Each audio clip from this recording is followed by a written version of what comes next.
All right. I think we're about ready to hop in. What do you guys think? Let's roll. Let's do it. Okay. Rachel, if you would allow me to introduce us, I will jump right in. My name is Hampton. I'm an account executive here at WildSpark. Right across the hall from me is Josh Swing, my fellow account executive who is my partner in crime. And I want to take a moment to give a special shout out to our director of marketing, Rachel Merritt, who's also on this call. These webinars would not be happening without her. Swing and I get to show up on calls with her, and she's really outlined a lot of this stuff. And we're like, sweet, let's talk about it. Of course, we do preparation on the front end and everything. But one thing I do want to mention is Rachel is working very, very hard for the WildSpark team. And we recently just came out with a video called Why WildSpark. And if you happen to stumble across this webinar and you don't really know what WildSpark is, but you want to learn about trust, I would encourage you to spend about 3.5 minutes watching that video called Why WildSpark. It's probably more entertaining than hearing the three of us talk. Honestly, I think it's really good. And that wouldn't have happened without Rachel. And it's something that I just think does a really good job of sharing who we are, really what we're about, how we can help you and your team, and then specifically how WildSpark works. So check out the Why WildSpark video. It's on YouTube. Shout out to Rachel Merritt, our director of marketing. Now that she's blushing, we can move on to the first question for us today is, who do you trust the most? Who do you trust the most? So I'm actually going to encourage you to drop the answers in the chat. Maybe we'll get a spouse, a mom, a dad, a friend, but start dropping some of these questions in the chat. And Rachel, I think you had a follow-up question to that once we start seeing some answers. Yeah, just shout them out, people. Who do you trust the most? What are like the first 1 to 3 people that come to mind for you? It's going to be helpful. It's going to be a helpful illustration as we go through this stuff. So let us know. Who do you trust the most?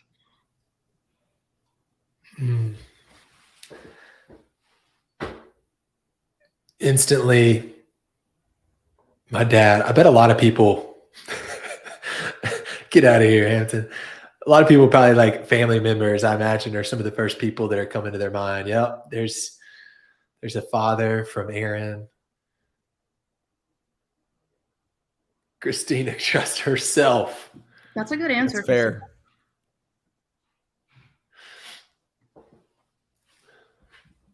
My team from Elaine. Come on, Elaine. I love it. Well, one thing that's funny to ask yourself, here we've got another one from Bonnie, my mentor. That's great. So another great thing to ask yourself is, when you thought of who you trust the most, did anybody from work come to mind?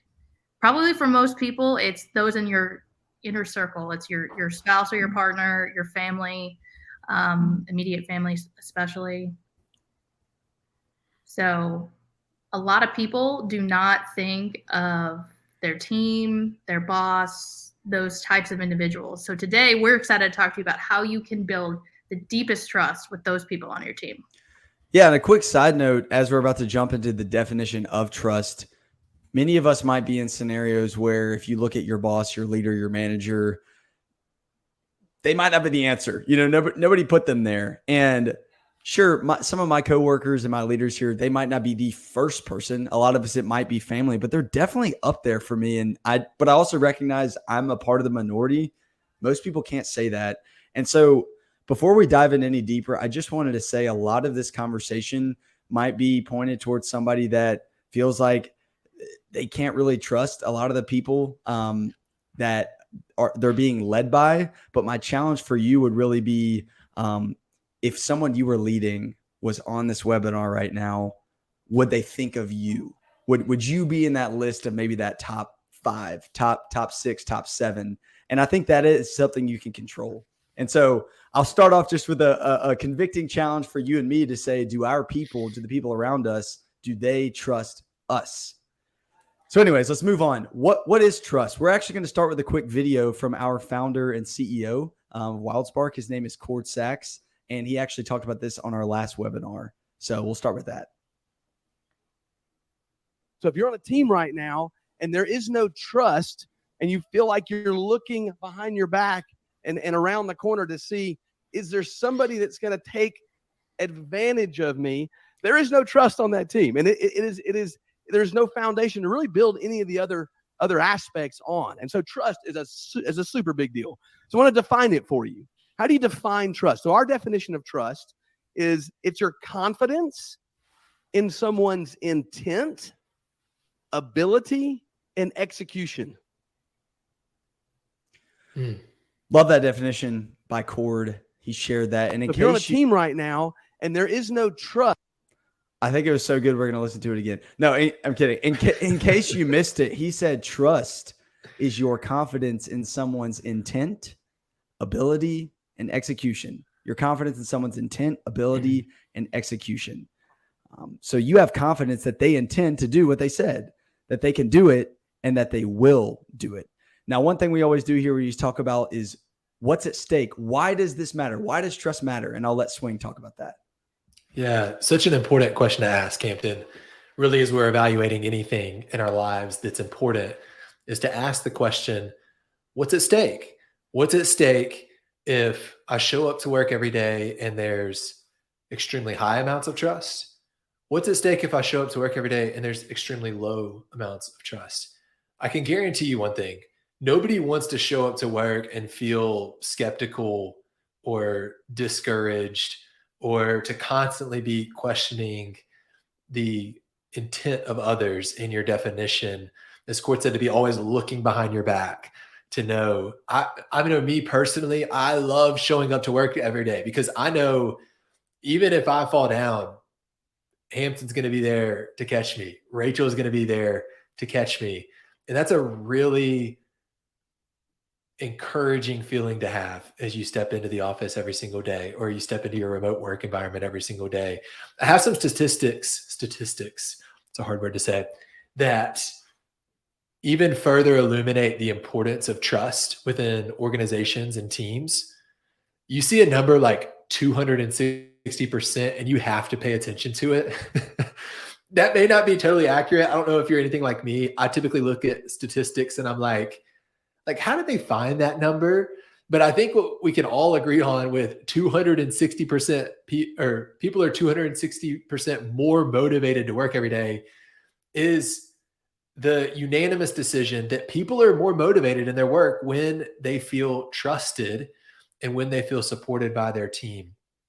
41% lower rates of absenteeism, meaning people just not showing up. If you work in the service industry or sometimes the construction industry, maybe some manufacturing scenarios, you know the challenges that exist with some absenteeism. Like people just won't show up to work and won't tell anybody about it, which is just a crazy concept for me to wrap my mind around.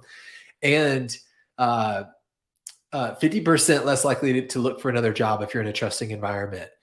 We're all trying to hold on to the extremely talented people that are on our team for our personal sake and for the team's sake. I want to be around those highly talented people, and we need high trust for them to stick around. I love the but here.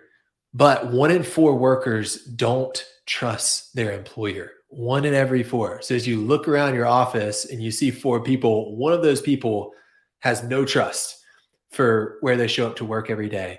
And then most employers overestimate their employee trust level by almost 40%. If you interview the executive team, they would say, yeah, we have a very trusting culture here. And then if you went back and interviewed the frontline team members, they would say, nope, not the case. Not a whole lot of trust happening here. And so how do we bridge the gap between those two things? I have a really powerful quote here that I'd like to share with everybody from a person named Reggie McNeil. And I don't usually like to just read things word for word, but I'm going to read this because it is so incredibly powerful. Reggie would say that teams use trust as currency. If it is in short supply, then the team is poor. If trust abounds, the members of the team have purchase power with each other to access each other's gifts, talents, energy, creativity, and love, all critical factors. The development of trust then becomes a significant leadership strategy. And then he sums it up with this: trust creates the load limits on the relationship bridges among our team members. It's equity for us. It is currency for us in our working relationships to have high levels of trust. If you do not have high levels of trust, I cannot imagine a world in which you're getting the most out of your people's gifts, talents, their energy when they show up to work every day, creativity, and love, which is even more critically important now. We work in this world. Rachel Hampton, I don't know if you've heard the term quiet quitting, but it's everywhere. Quiet quitting essentially means that you're not actually quitting your job. You're just absolutely disengaged from your work. A lot of times because there's not a whole lot of trust in place that's there. So how do we build trust? Let's talk about that. First, we need to assess where we're at. And so there's this spectrum that we like to use within WildSpark, and I'm going to ask for some audience participation here in the chat. You have one end of the spectrum that's highly gullible. I'm extending trust even when I don't need to.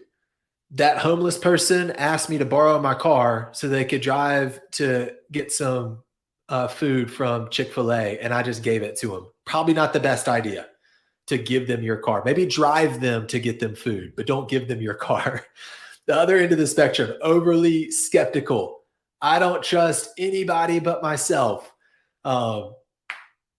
would be the other end of the spectrum. Right there in the middle, wise trust. What's really important is that we strike a balance here, that we're gravitating as close to wise trust as we possibly can. So my question to everybody is, where do you fall on the spectrum as you evaluate your own self and how you extend trust to others? Would you say, and be honest with yourself, Josh, I lean towards being highly gullible. Sometimes I give trust even when I probably shouldn't. Or Josh, I lean towards being overly skeptical. It is really hard for me to trust somebody and to give away total ownership to somebody else. I've got to have my hands on it at some level. Where would you say that you fall? Type that in the chat. Josh, I lean more towards highly gullible, or you know what? I skew a little towards the skeptical side of things. Christina, this is not targeted at you. So I promise that. We're all here to work on it and to get better. I know I always lean towards being highly gullible. It's just sometimes I don't think through things far enough, as my wife would tell you. And so I need to get closer to the wise trust from being highly gullible. But think about that. Hey, Robin, it's good to hear from you. It was fun meeting you at Sherm. Thanks for engaging. I'm right there with you. Between wise trust over the schedule. Rachel Hampton, where would you say you fall on the line? I am highly gullible. No ifs, ands, or buts. Honestly, though, I haven't really gotten burned by it before. Maybe I have before, but I usually fall on the gullible side. Yeah, I would say I lean more towards like highly gullible until something happens, and then I struggle with making a mountain out of a molehill. If like there is something that does happen to betray that trust, I have a really hard time building it back up. So that's probably where I'm weakest and need help. Good stuff. All right. I want to break down what last slide here, I promise, on what's at stake.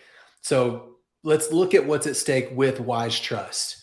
Wise trust is present. Your team is fully aware of where they fall on that trust spectrum, and they're actively working on it to build a trusting culture. High trust culture. This is what it feels like when you show up to work every day. Your team assumes the best about each other. Work environment is extremely collaborative. People are willing to bend over backwards for each other to work together. Vulnerability is everywhere. People are no longer hiding their flaws, but they're asking for help and inviting others in to do the best work that you possibly can. Forgiveness is passed out like candy at Halloween. Forgiveness is everywhere. It doesn't matter, right? Everybody knows that the intent was good behind it. So even when others mess up, we're willing to forgive and move past it. Confidence. Man, I have confidence in our team. Whenever somebody decides to start using WildSpark and I hand them off to our client success leaders, shout out Will Davies and Emmy Hobbs and Megan Carlton, I have total confidence in knowing that person is going to be cared for at the highest level. And then ultimately it produces community. It's so cliche to say, oh, it feels like family here. But in reality, maybe it does feel it's not your family, but like a second family almost, because of how tight knit the work culture has become. Low trust, the opposite end of the spectrum. Maybe we're skewing too far towards overly skeptical or highly gullible. And that's when people start assuming the worst about each other. Self-protection comes into play. Self-preservation. I'm going to look out for me and I'm going to get mine is the mentality that exists. People are guarded. They're defensive. Walls are up. They're not going to tell you if something's wrong because they don't want other people to judge them. There's resentment towards other. It's held on to. It festers. It becomes extremely toxic. Skepticism. There's not confidence. I'm passing off something to somebody else and I'm wondering, is this actually going to get done? And ultimately it produces isolation where everybody feels like they're on an island by themselves. And let me tell you something. If I was on a remote island trying to survive by myself, I wouldn't stay there for very long. They're probably not going to be on that island for very long. So people leave. But hopefully this helps everybody frame up what's at stake when we're talking about trust. It even gives each of you some more self-awareness on where am I on the trust spectrum and what steps could I maybe begin to start taking to be that better version of myself so that ultimately we can have the best team that we can possibly have. So I'm actually going to pass it. And I want to shift the conversation now. So let's move from talking about what's at stake to what can we now do? So somebody help me out here. I gotcha. All right, everybody. I'm not going to lie. I was hoping that we wouldn't go to this next slide. I was about to do a brief intermission and go do a trust fall in Josh Swing's office just to get some engagement. And while I was doing the trust fall, I was going to ask if anyone remembered what our definition of trust is. But now we're on the next slide, so I'll have to do the trust fall later. But Rachel is now going to be wildly insecure that she went to the next slide because she prides herself on her ability to do that at the right time. That was a last minute adjustment. So do not be hard on yourself. No, I'm not. I'm just sad that I'm going to that we're all robbed of that opportunity. I would love to see you run into Swing's office right this second and do a trust fall. I mean, can we make it happen? Yeah, I don't know if I can do that. Come on! I got him. Y'all, he's heavy. Hampton is heavier than he looks. That was the greatest moment in a Wild Spark webinar. No.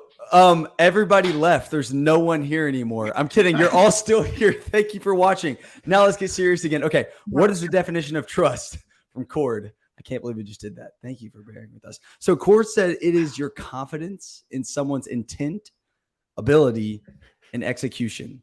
So this is the part in the webinar where you're probably wishing that you could get somebody from your team or someone on your leadership team and say, hey, could you watch this? But you can't because right now it's just you here. So this part is really going to be the part where, sorry, I'm seeing what someone said in the comment. This is the part where we're really going to focus on me, like on leading yourself. And so you might not be able to really get the people that you work with to understand the intent, ability, and execution. But think about yourself, the people on your team and the people that you're leading.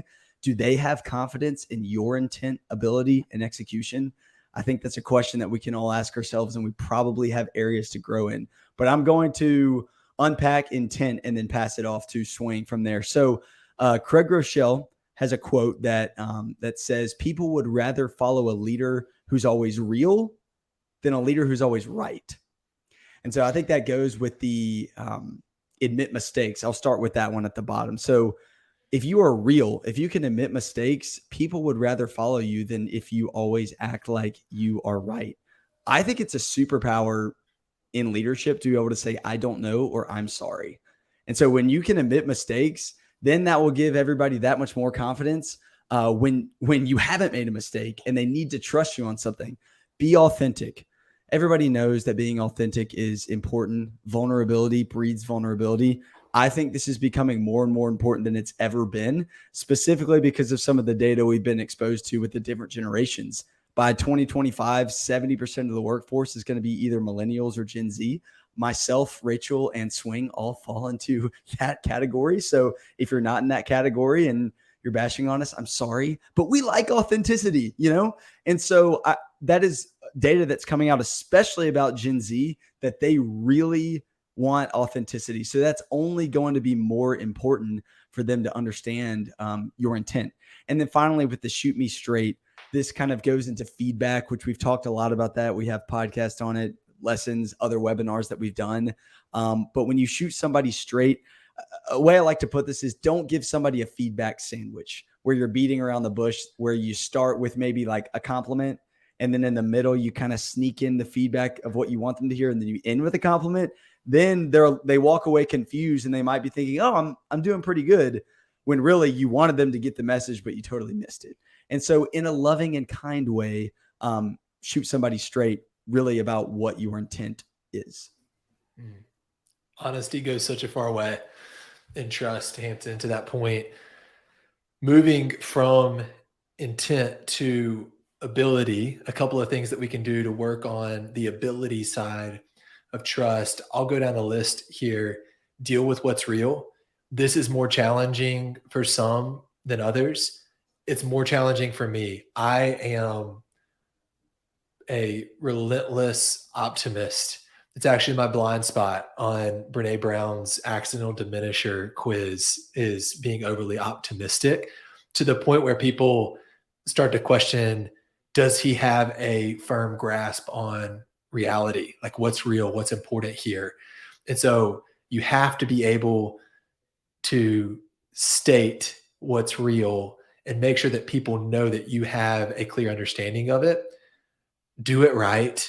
This is pretty straightforward. Actually, in the WildSpark core values, we are very intentional about the order that our core values go in.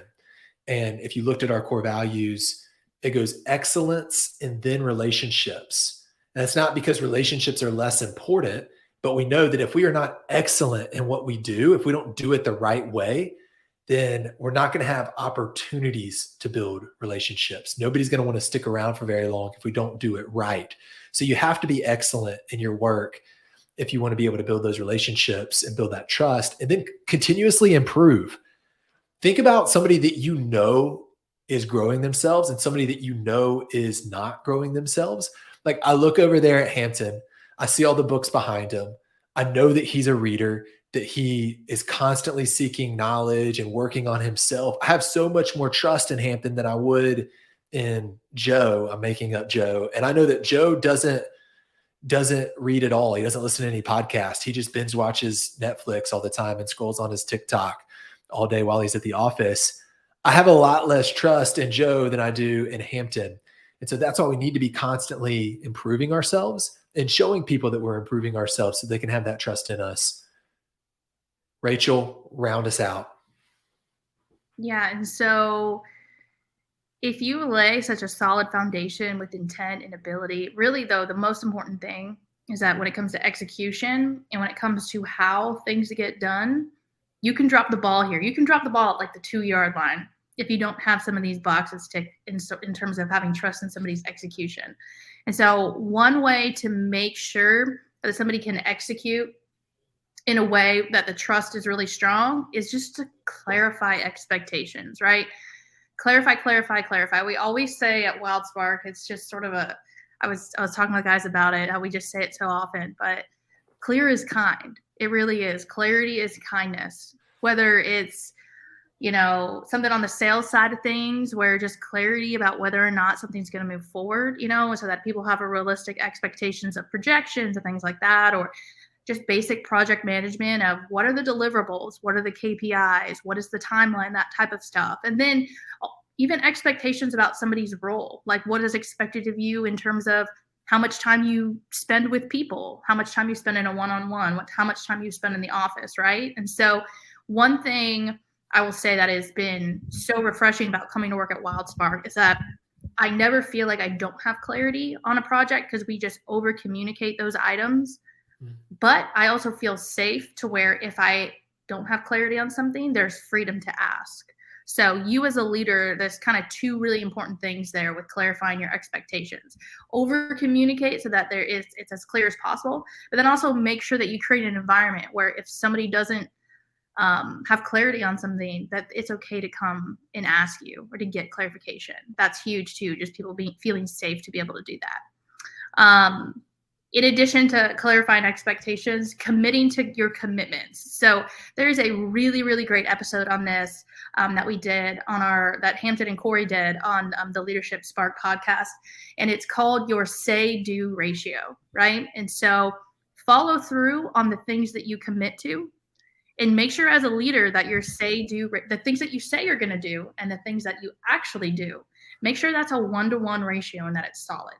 Because even if you're, somebody who's not necessarily wired with tenacity to get projects across the finish line, or if you're somebody who's not super detail oriented, but you're really big picture, chances are if you have a strong team, they're going to know that about you, that kind of seeing projects through or follow through.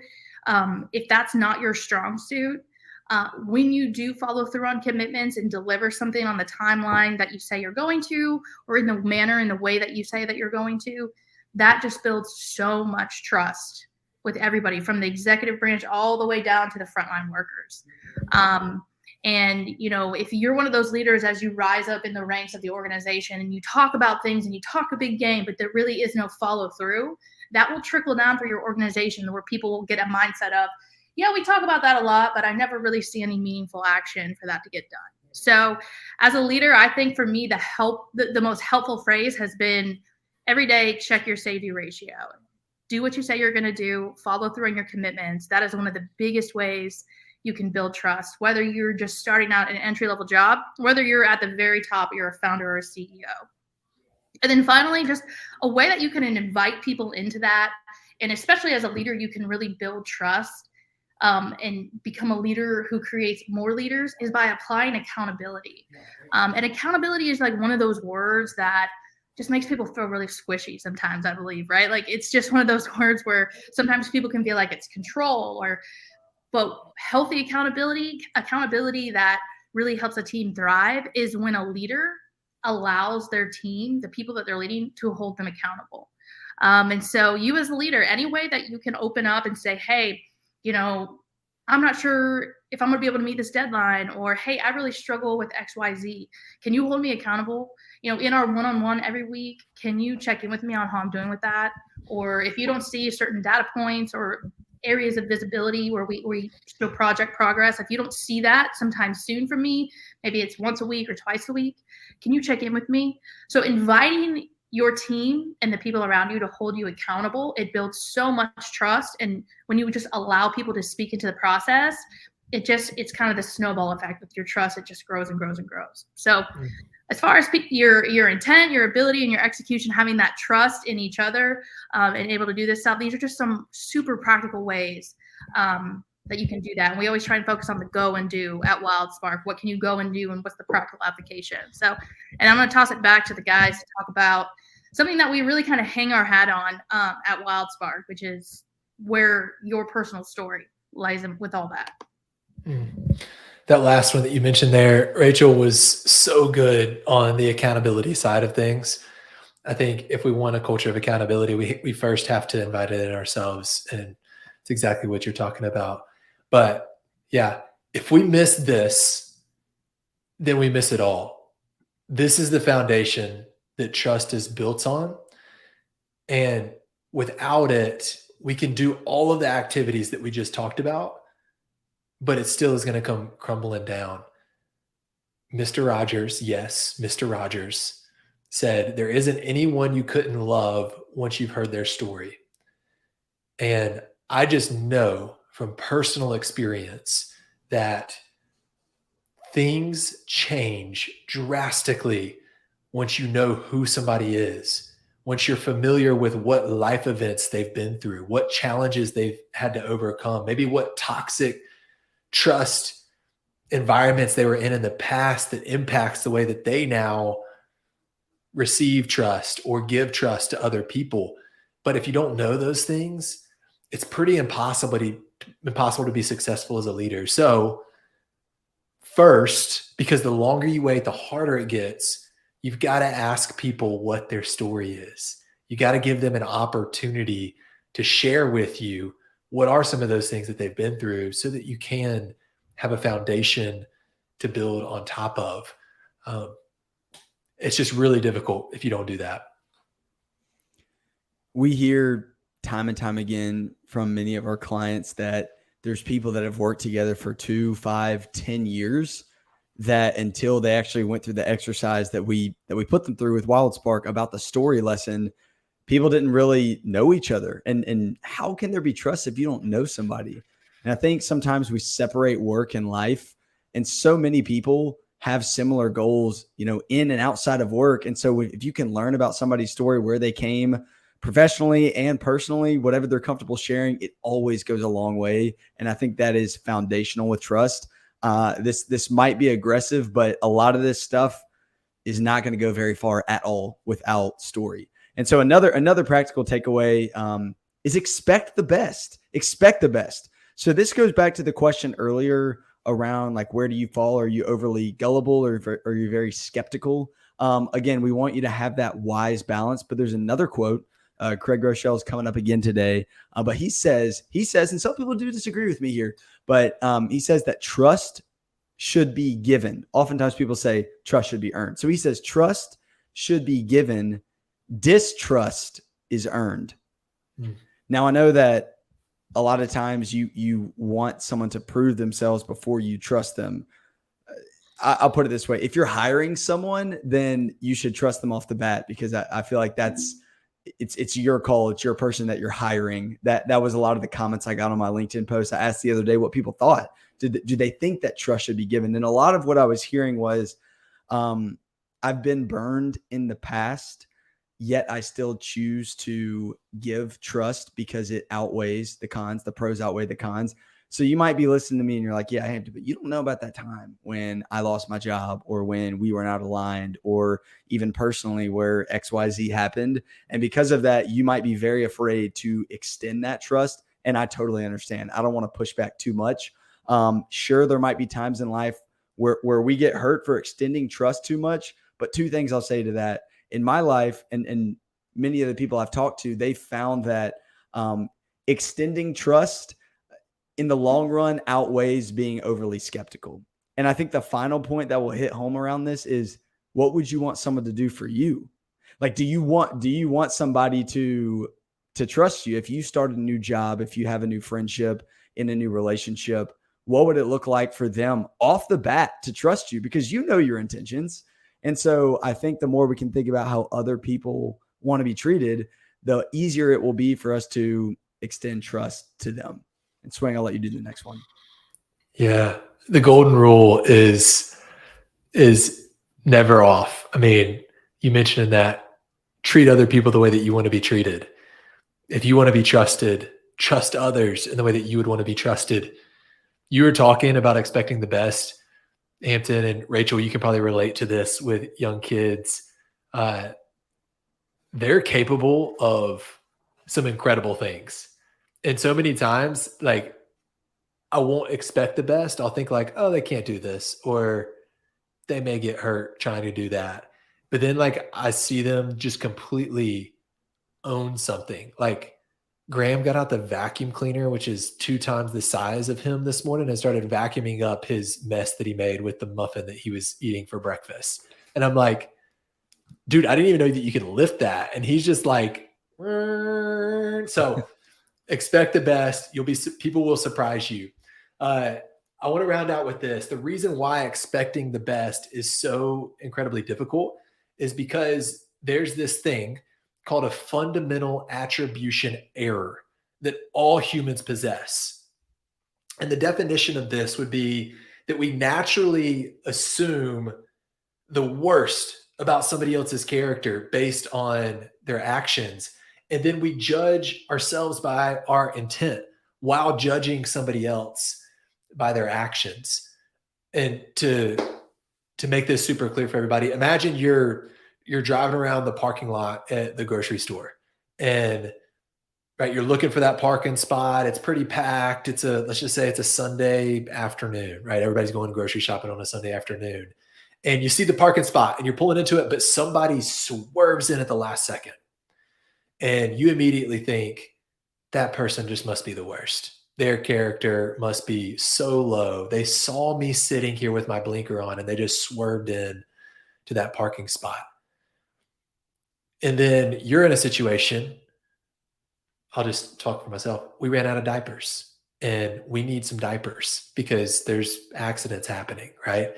And so I'm like, okay, Aaron, I got you. I'm going to the grocery store. I'm grabbing diapers as fast as I can. I'm coming back. And I swerve into a parking spot, ignoring the fact that there may be a long line of cars on the other side. And I judge myself by the intent of taking care of a child and knowing that, hey, you can wait a little bit longer because my child needs a diaper. But that person, I don't know what's going on in their life that swerved in front of me. And so I'm judging them by their actions. And so how do we assume the best about somebody else and ask the question or make the statement, I don't know what that person is going through right now that's making them act the way that they are. What would it look like if we approached every action in that way? Every person that wronged us, hey, I know that this was wrong, probably what they did, but I don't know what kind of day they're having. I don't know what's going on at home. Asking those questions could be critical in how we extend trust to other people. So expect the best, assume positive intent when you can. Don't be overly gullible. Don't let somebody burn you 5 times and give the same amount of trust to them every single time, but try to always assume the best. I know we have some time here for questions and things like that as we're rounding it out today, but this has been a lot of fun. Yeah, if you all have any questions, feel free to drop them in the chat and we will discuss and jump on those. Until we do get some questions, though, Hampton, I'm going to toss it to you to just talk about some of the ways that we tactically help build trust on teams. Absolutely. You might be sitting here in your office or at home or looking on your phone while you're in the grocery store parking lot. Maybe you swerved into a spot because it was so urgent for you to get down and watch this webinar. And I actually give you a free pass if you did that. But let me talk to you just a little bit about what this would look like to take back to your organization, because it breaks my heart for those of you on this that are sitting here, it's resonating, and then you're about to get back to work, you're about to get on a Zoom or Microsoft Teams call, you're about to talk to somebody in your office, and you just wish they could have heard this and they could apply this stuff. And I'm sorry, we see you, we are here for you. My first piece of advice would just be the leader you want to have, whether you have a title or not, influence the people around you by being somebody that they can trust. But then from there, we exist to make these conversations happen throughout your organization. I don't think conversations about trust happen on accident. People do not learn and grow and trust each other necessarily on accident. It takes intentionality. And because of the busy work that we do, oftentimes these kinds of conversations just fall by the wayside. And so for those of you that don't know, that maybe don't use WildSpark, what we do is we create leadership content similar to this, but we have movie clips and humor and other clips that we make and places for you to read and reflect and respond. And so each month we're giving you and your people, your managers, a 30-minute lesson. In this case, on the screen, you can see it's called Trust Me. So we have an entire 3-month unit built out for trust. So imagine you and your 25 managers, 50 managers going through a lesson on trust. And then you come together as a small group and you talk about it. And that's really what we're trying to do. We believe that people learn best in circles, not rows. So you might be in a quote row right now because you're just sitting and listening. And I really do believe that maybe you're taking notes and you're learning stuff, but we think you can learn even better if you're sitting around in a circle with your peers and actually talking about what we just talked about. And so that's really what we are here to do. We want to tee you up to do a lesson every month and then have a team meeting about it. A couple of the other content topics that we have, Rachel, if you go to the next slide, are Leader Launchpad. And obviously we just talked about trust. We mentioned story earlier. You might be thinking, okay, great. I ask people their story, but I don't necessarily see that happening across my organization. Well, we've done this for you so that everybody gets a chance to actually share part of their story with the team. So again, if you have 50 managers doing WildSpark each month, well, then at the end of the month, they'll come together and share some of the key events that shaped them and brought them to where they are. The identity lesson, we even have some personality assessments there so you can learn about other people. And then legacy, we get people thinking, what is their why? What's their purpose? What legacy did they want to leave? And so some of these things, again, that build a lot of trust aren't just going to happen at the water cooler talk by accident. And then cultivating culture, that's going to play into it a lot. Your vision, mission, and values, obviously valuing people. And then finally, I'll end with building extraordinary teams. This is a new lesson we came out with that is very, very good. We talk about the pillars of an extraordinary team with this one, some of those being harnessing the brilliance of everyone in the room. So how much trust does it take to say, even though I'm the leader, even though I'm the manager, I'm going to trust somebody else on my team, trust that their idea is better? Or another pillar is pursuing healthy conflict. We talk about going the last 10%, no meetings after the meeting. So if you have something to say it. Well, that's definitely not happening without trust. We talk about building authentic relationships which builds a lot of trust. So all that said, this really exists to help you bring what you're learning right now to the rest of your team to hopefully impact your current and future leaders as well. I love this. This is so much fun. And if anything that Hampton just said, if you're like, yes, and yes, and yes, to some of the things that Hampton's talked about, and you're like, can I learn a little bit more about that? Can I have a conversation with you guys? Can I talk about WildSpark for my team? Can I talk about turning around the level of trust that we have with our organization? Scan this QR code that you see on the screen right here. I'm pretty confident. I haven't tested the QR code yet, but I'm pretty confident it'll take you to me and Hampton's calendars that you can schedule some time with us and have just a follow-up conversation to a lot of what we're talking about today. I want to say, as we close out here, thank you to all of you that are still on here and listening. I don't know what kept you around. I don't know if it was the value that we brought or if it was just Hampton's trust fall. That was crazy. But I know this. I know that nobody is just sitting around during the course of the day wondering, like, where am I going to spend my time today? All of you have 1,000 different things going on, and you're choosing to invest in yourself so that you can invest in others. And I appreciate you. Keep fighting the good fight. We're here with you, and it fires me up. That's all I got. Woo!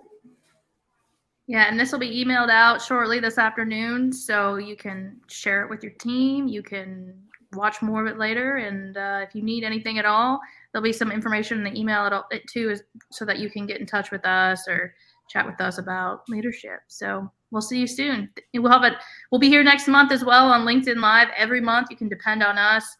Third week of the month, we usually do a webinar around lunchtime. So we will email details out for that as well. So thank you so much for joining us. We really appreciate and value you. You're why we do what we do. So have a great day. Woo! We'll see you soon.